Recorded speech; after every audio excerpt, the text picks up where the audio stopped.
time for us to check back in with Dorie, Woman of the Mountains, and see what happens next. If you've missed any of the previous readings, you can look in the description below for a playlist. Pa had a rest during the frozen months when there was no work to be done outside other than wood cutting and hunting for fresh meat. He cleaned his rifle and made bullets. The rifle and bullet mold had belonged to his grandfather.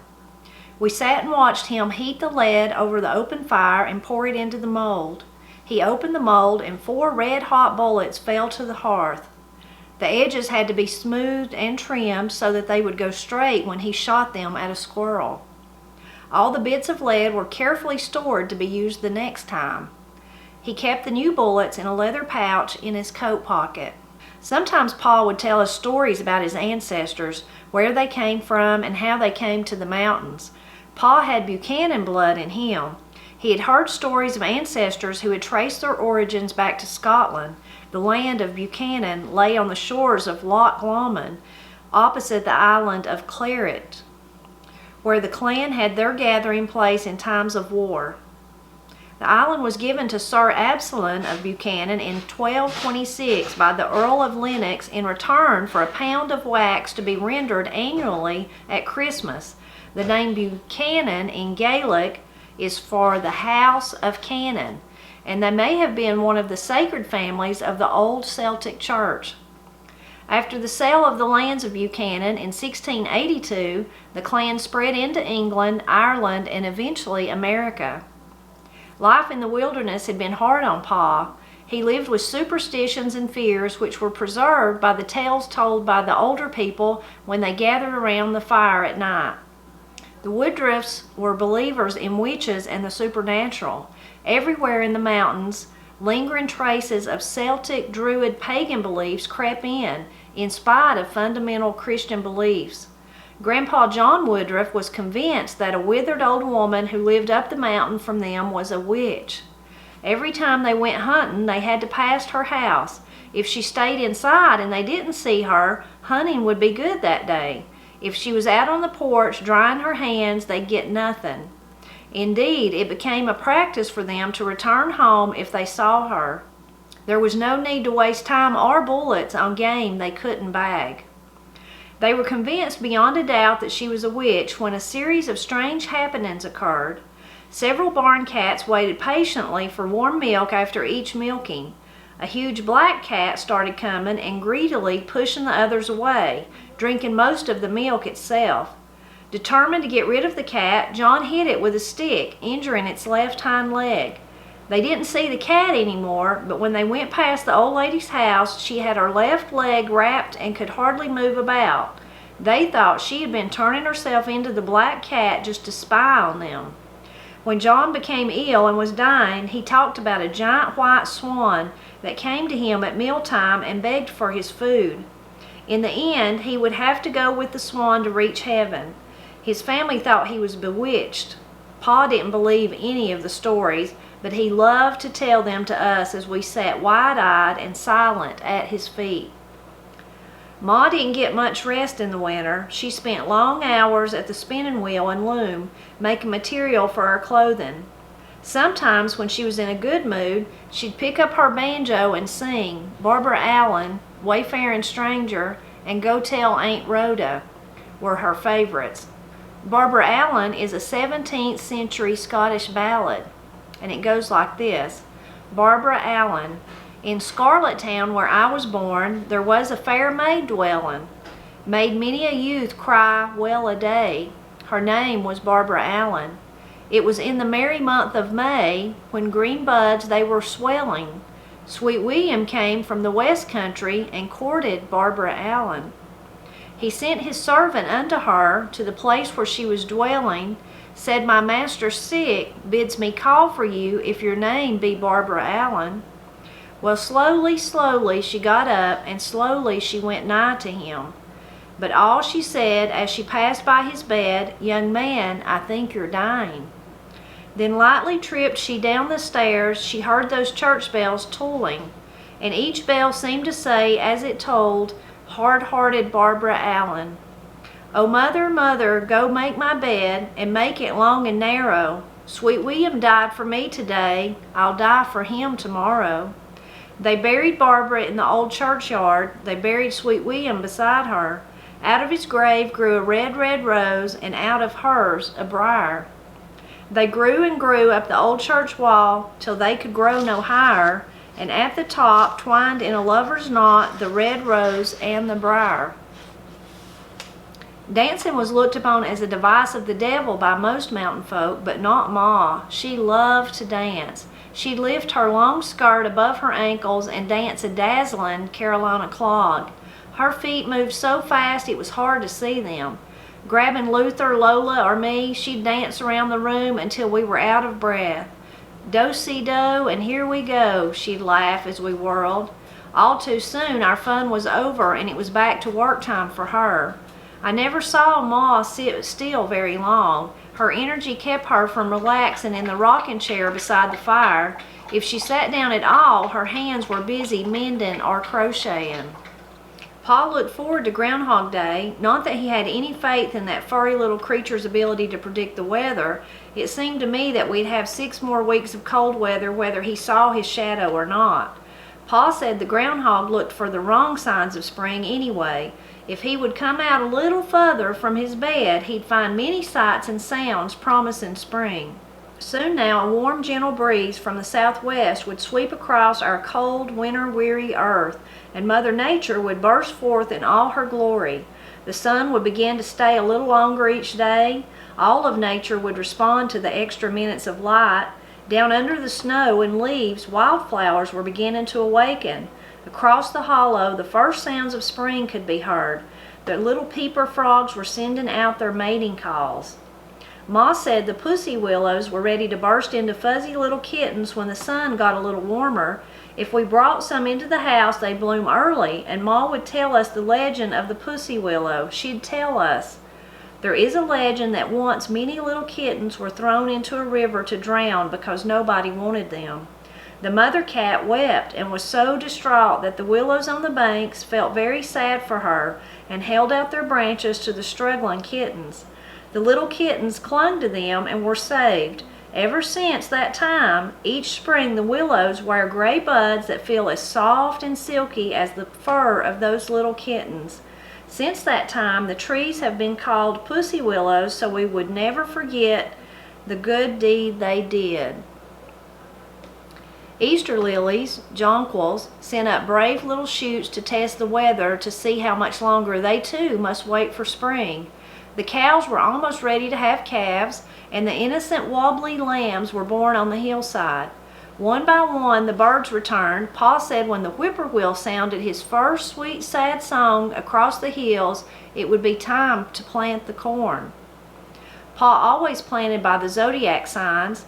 The Irish potatoes had to be in the ground by March 17th, St. Patrick's Day.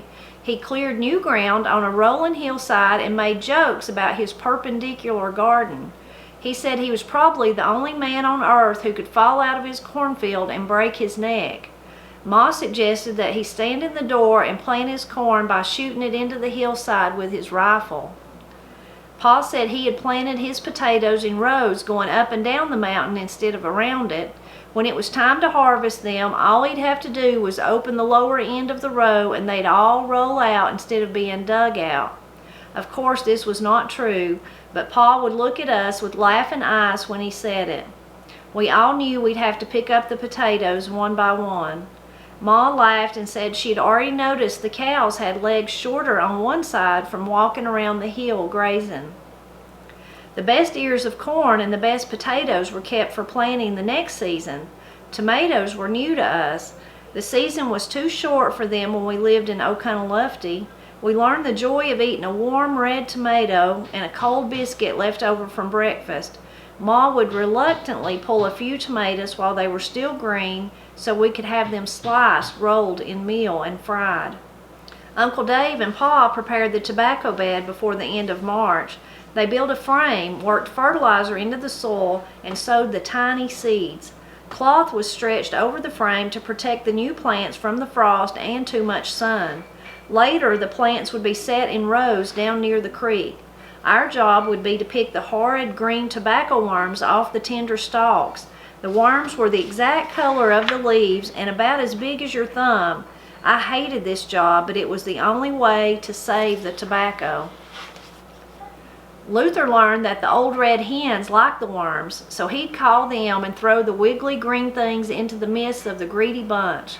The hen, more adept at scratching and grabbing, got more than her share and ended up drunk on nicotine, flopping to one side and then the other. Before the tobacco was cut in the fall, most of the chickens were addicted to the nicotine in the worms. Our dispositions budded and bloomed with the warm weather. After spending boring, tiresome months in the small cabin, we had the whole outdoors to roam free. Shoes were abandoned and scratchy woolen clothing was replaced with cool cotton underwear and dresses. The creek called us to come and get acquainted again. Dock, watercress, and dandelions grew along its banks. The water was still cold from the melting snow higher in the mountains. Ma filled her apron with tender poke stalks growing everywhere on the farm. Poke gathering was a spring ritual because it was necessary for our health and just because it tasted so good. Ma washed the poke, cooked it until it was tender, drained the water off, and rinsed the greens. She stirred the poke and 3 beaten eggs in a skillet with grease until the eggs were done. We feasted on poke, side meat or ham, and cornbread. We also ate dock and watercress. Nature's garden was ready long before our garden produced anything edible. The fresh greens were a delicious welcome change from our winter fare of dried or canned vegetables. The orchard was transformed into a wonderland of perfume and flowers. All the trees were covered with snow white or pink white blossoms. Gentle breezes caught the fragrance and carried it into every crack in the log cabin. Our front door faced the hollow filled with apple, plum, and Indian peach trees. We stood in the doorway and absorbed the sight and the smell. When the blossoms were old, the wind blew white petals across the whole farm. We had snow in May each year when the trees let go of their blooms. A white blanket of petals under the trees felt good to newly bared feet. Lambs were being born almost every day now. Pa would go out each morning to find the new ones. After his search one morning, he came back home with a small baby whose mother had rejected it. Sometimes a mother sheep just didn't want her baby, and no amount of coaxing could get her to feed it and love it. Sheep are without a doubt the dumbest of the dumb animals. They wander away from their flock and can never find their way back. They reject their young and are helpless to defend themselves. Anyone who has kept sheep can appreciate the biblical teachings that sheep without a shepherd are hopeless and lost. Pa said we would have to take care of the baby lamb or it would die of starvation. None of the other ewes would accept another's lamb. Lola and I fed it in a warm corner of the barn. We fed it every 3 or 4 hours for a week. Wobbly little legs grew stronger, and the thin baby voice grew into a deep resounding baa. We'd never been so happy. We had our own lamb to take care of and love. Church began again when the weather was warm. Aunt Retha, Uncle Dave, and all the children passed by our house and waved. Pa said we'd better hurry or we'd have to walk to church by ourselves. I thought we all looked so nice in our new spring dresses and shoes. Luther and Pa were dressed in new store-bought pants.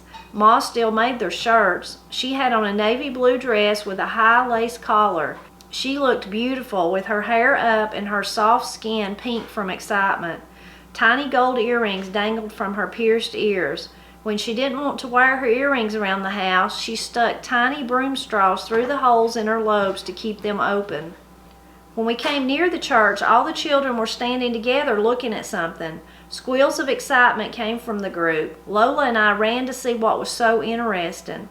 One of the children had a bucket of colored eggs. Never had I seen anything like them. They were yellow, blue, green, and red. The red egg was the most beautiful thing I ever saw. I wanted to touch it, but I was too shy to ask. Ma looked at the eggs and said, "How beautiful." We asked her how they had colored them and why. They colored them just to make them pretty, I guess. The colors are too bright to be natural dye like we use. Probably something brought in from Knoxville, she said. I kept going back to look at the pretty red egg and hoping Ma would let us color some. "They're only for Easter," Aunt Retha said. "Some of the children here have been coloring them for several years. It's a waste if you ask me." Was Easter a holiday like Christmas, I wondered? So far as I could remember, I had never heard of Easter being observed like that until the Sunday at Oldham's Creek.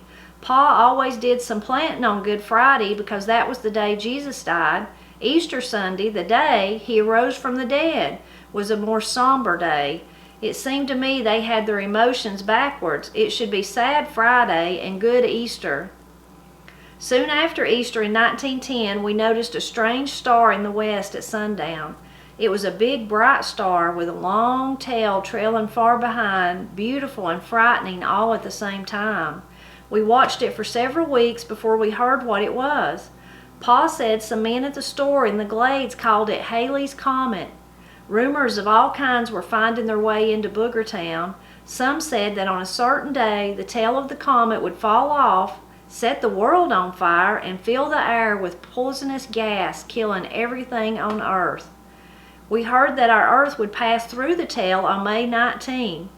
I wasn't ready for the end of the world. Anxiety filled my life until that day had passed and the comet was on its way to some other unknown place in space. We all felt relief and gladness that we were still alive and the comet was gone. No longer did we look up into the sky and wonder if death was near. Ignorance and rumors are a terrible combination.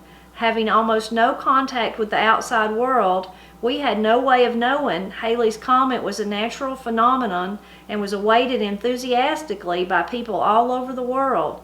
Somehow, rumor spreads much faster than the truth and is easier to believe. Ma had heard rumors about people killing themselves in fear when the sun was in total eclipse.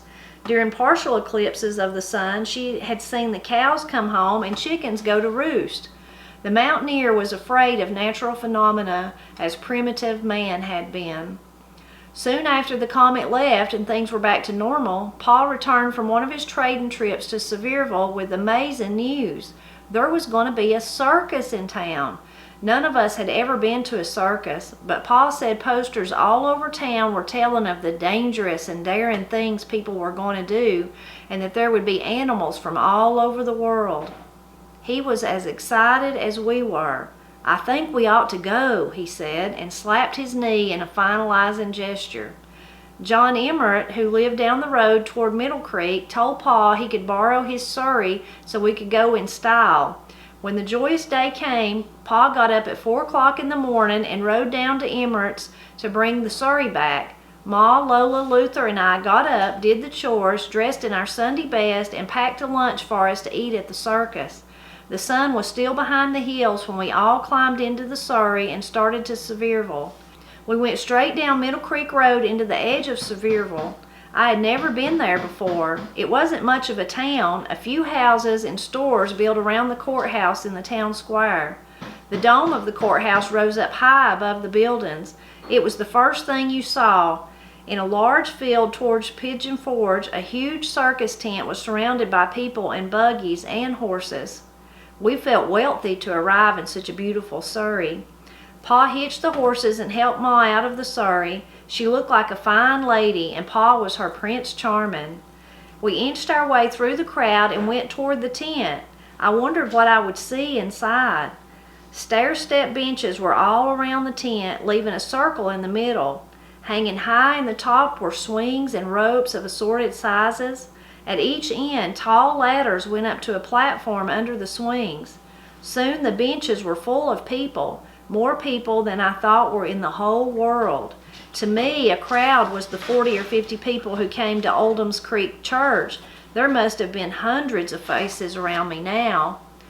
Lions, elephants, monkeys, and even bears did tricks, but the most amazing to me were the people on the trapeze. 2 men climbed the ladders and took hold of the swings. They swung out over the center towards each other. One let go of the swing and went flying toward the other man. I knew he was going to be killed. Ma laughed at me because I took such a deep breath and covered my mouth with both hands. I was stunned. I thought my breath would never return. As many times as they performed, I reacted the same way each time. Ma told me to stop it because more people were watching me than the circus performers. Such brave, daring feats were spellbinding. Nothing else about the circus made a lasting impression on me. I was around animals all the time, so the horses, bears, and the big cats weren't that interesting. We were all physically and emotionally tired that evening. We children went to bed early while Pa returned Mr. Emmert's surrey. The little cabin near the edge of the orchard where we lived was such a good place to be. In spring, we enjoyed the beauty of the blooms, in summer, the bounty of the fruit, and in winter, the joy of having trees to climb. Grandpa John Watson's orchard was one of the best in Sevier County. He had Winter John, June apples, early harvest, summer Rambo, and something we called the stink bug apple. It was a little yellow apple with red stripes, and it developed early before the June apples. I never seen it anywhere but at Boogertown. He had damson plums and several other varieties I can't name. Black cherries were in abundance. The orchard provided fruit for several families with some left over to sell. Granny Jane, Aunt Retha, and Mom processed and preserved fruit with methods handed down by earlier generations. Cider, vinegar, applesauce, apple butter, dried apples, bleached apples, and jelly kept us well fed all year. Whole apples were stored in the root cellar with the potatoes and cabbage.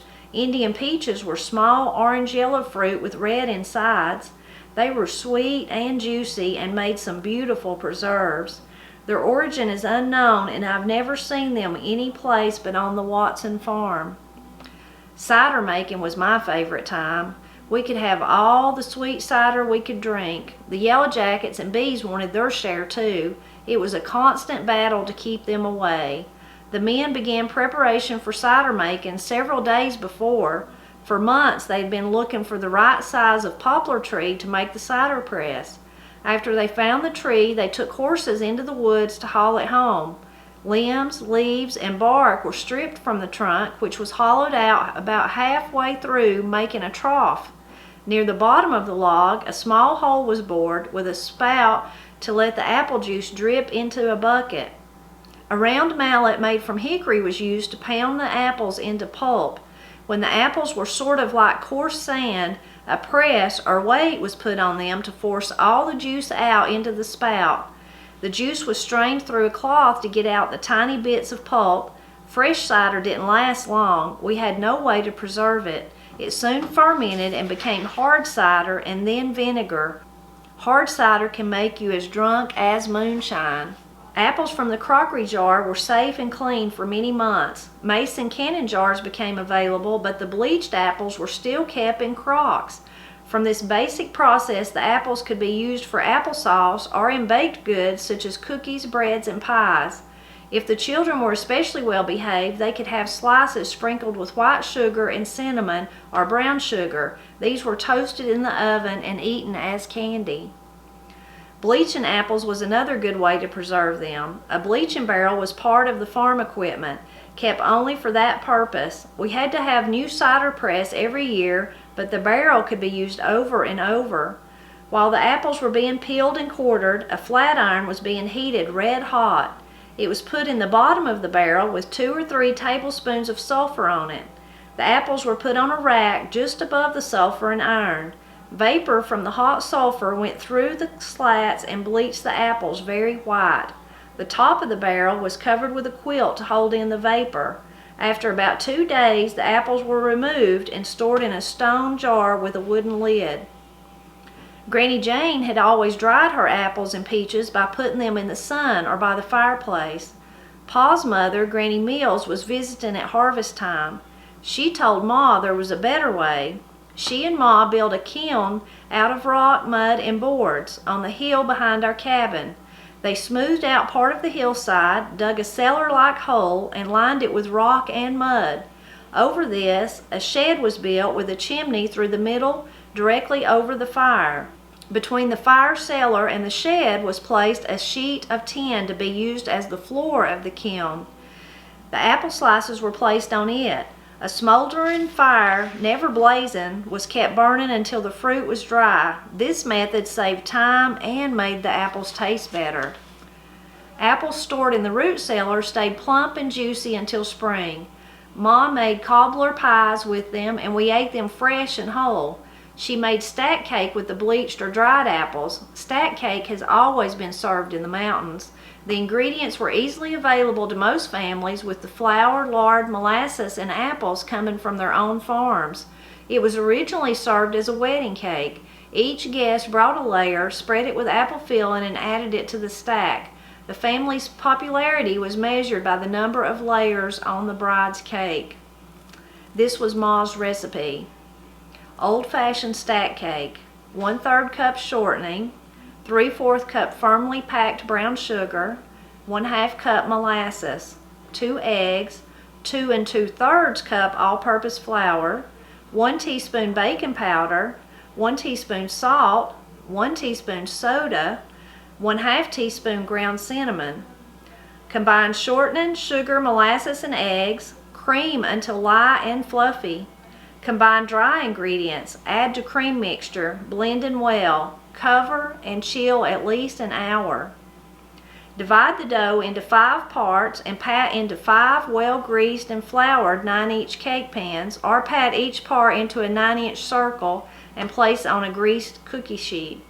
Bake at 400 degrees for 8 to 10 minutes. Spread apple filling on layers, stack layers. The cake is delicious if left for a day or two before eating. Apple filling, 1 quart of dried apples, 1 1/2 cups firmly packed brown sugar, 3/4 cup white sugar, 1 teaspoon of cinnamon. Cover apples with water and cook until tender, about 20 minutes. Drain. While apples are hot, add remaining ingredients and stir until sugar dissolves. Just another great peek into the life of Dorie living in the mountains of Tennessee with her family at this time. So many wonderful parts to this portion of the book. Lots of different things that I enjoyed about this chapter. To begin with, when it started off, that really, that I read out the lyrics to the old ballad, Barbara Allen, and some of those other songs that were mentioned. Ballads just played a huge role in the culture of Appalachia, especially the music culture when it come to music.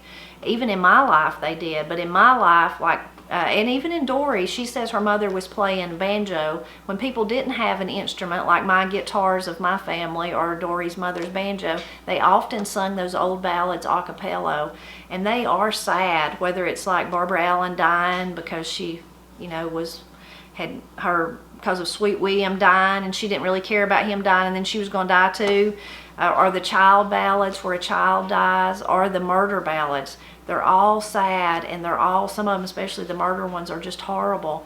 But if you think about it, like in today's world, how we like to watch movies that are suspenseful and TV shows and read books, thrillers and all that, well, those ballads were the same thing. That was kind of their story time. So you pass those ballads along to generation after generation. It's kind of like the stuff that we watch today, or that not everyone watches it, but a lot of people, that makes a lot of times the hit movies or hit TV shows or hit books are thrillers that are violent and that have they have sadness and bittersweet and all that kind of stuff. So you can see the appeal of the ballads for sure. So I liked that part. And those ballads are still being sung in Appalachia today.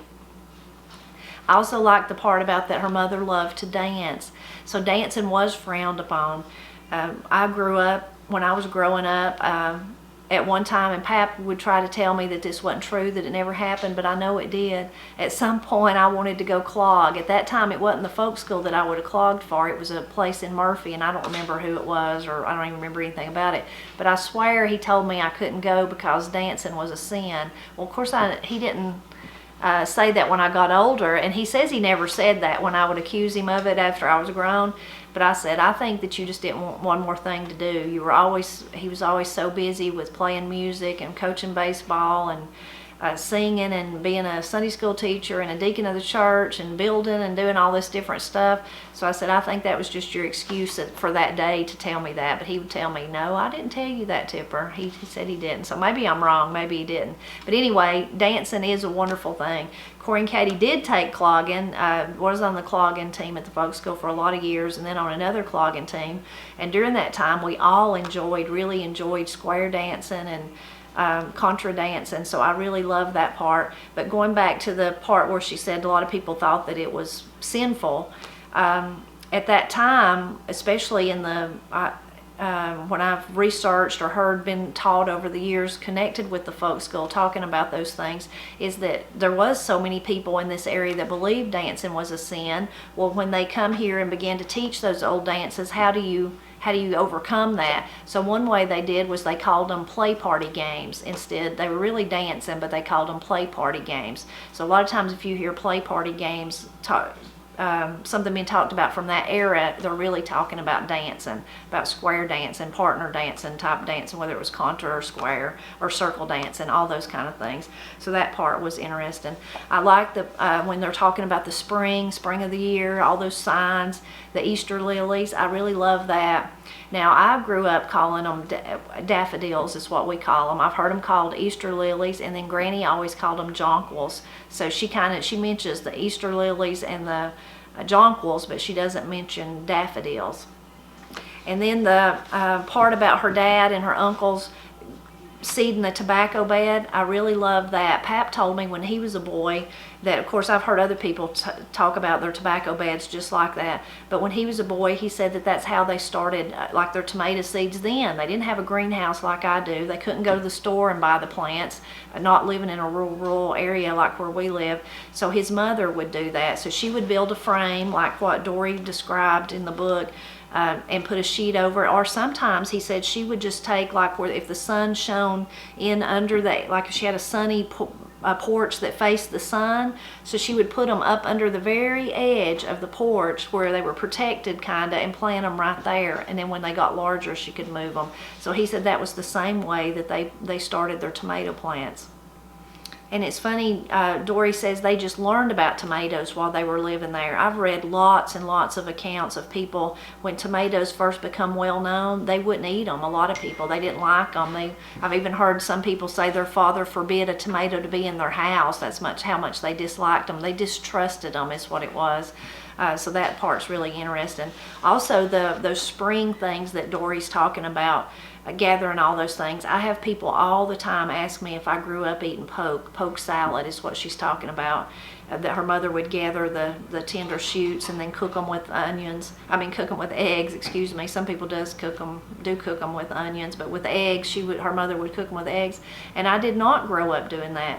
Pap didn't like poke, and one time when I got older and I asked him about it, because there are other families here that do that, he said that's just something he had to eat when he was a boy, and he wouldn't eat it again unless he had to. Unless it was times were hard and he was back to being like he was when he was a boy and had to eat it, that he just didn't care for it. So therefore we never ate. It wasn't something that him or Granny, either one, went out and looked for each spring. But that is still a ritual for a lot of people, whether it's gathering the creases or dock or poke. I really like the part about the Easter eggs too. So I have a real heartwarming story about my great aunt Hazel told me one time about her first Easter egg hunt that she could remember, and I'll link to that down below if you want to go read it. But basically she was just told me the part that kind of stuck out to me about Dorie's part when she was saying that Aunt Retha said that was a waste. Well, Hazel told me that at that first Easter egg hunt that she could remember, which was right here in Brasstown, that everyone made sure whatever eggs you brought to the hunt, you got to take back home the same number, because they knew that you needed those eggs. The family needed those eggs to eat. And then at the end here, the stack cake, the recipe that I shared from Dorie's mother, she's right when she says stack cake. It's probably, when you think about the dessert or one of the most well-known kind of traditional foodways of Appalachia, it's definitely stack cake. That's definitely it, apple stack cake. And I have a video. If you've not seen it, I will link to that so you can go watch that video. So I hope that you'll tell me what jumped out at you in this chapter. What did you enjoy most about it? And I hope that you'll tune back in next Friday, because we've got to see what happens to Dorie next in Dorie, Woman of the Mountains.